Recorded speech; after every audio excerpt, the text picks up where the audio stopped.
राशवी, केवल इतना ही पकाया है? मिष्ठान्न नहीं बनाया आपने?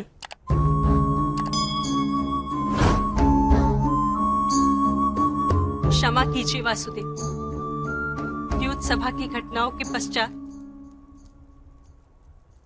हम सभी प्रतिदिन यही भोजन करते हैं। हस्तिनापुर के भाग्य जैसा कड़वे पत्ते और हमारी भावनाओं के भांति सूखी रोटी। आपके लिए मिष्ठान बनाने की इच्छा थी, किंतु जीजी ने रोक लिया। ऐसा क्यों बुआ? मुझे तो मिष्ठान बहुत ही प्रिय है। कृष्ण, मेरी दृष्टि के सामने मुझे कुरुवंश का नाश होते दिख रहा है। एक मन कहता है कि इतना बड़ा विध्वंस उचित नहीं, दूसरा मन कहता है कि न्याय के लिए यदि समग्र विश्व भी जल जाए तब भी उचित है। ऐसी स्थिति में किस प्रकार सुख प्राप्त हो सकता है कृष्ण? सुख तो पहचानने की वस्तु है बुआ, प्राप्त करने की वस्तु नहीं। जो व्यक्ति वस्तु को सुख मानता है उसे वास्तविक सुख तो प्राप्त ही नहीं होता।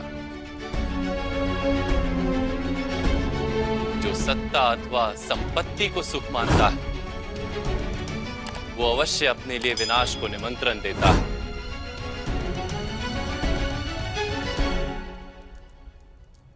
समग्र कुरुवंश का विनाश अनिवार्य है, क्योंकि महाराज धृतराष्ट्र ने वास्तविक सुख के रहस्य को जाना ही नहीं, और उनके पुत्रों ने भी सत्ता में, राज्य में और अहंकार की पुष्टि में ही सुख देखा। क्या सारे वंश का नाश हो जाएगा? किसी की रक्षा नहीं हो पाएगी वासुदेव? रक्षा अवश्य होगी माता पराशवी। धर्म और न्याय की रक्षा होगी। जो नाश के पात्र हैं उनका नाश होगा, और जिनकी रक्षा करना आवश्यक है उनकी रक्षा होगी। इसीलिए मैंने कहा माता,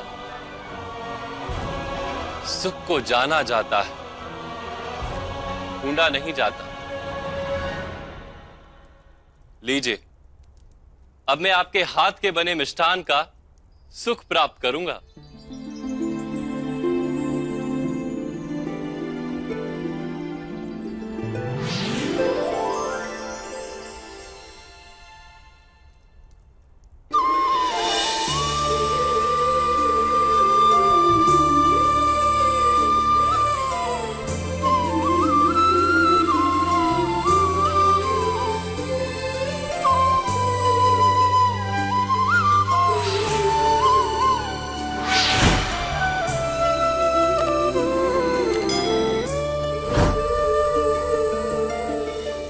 कल राजसभा में सबको अपने मन की स्थिति के अनुसार ही स्वाद प्राप्त होगा।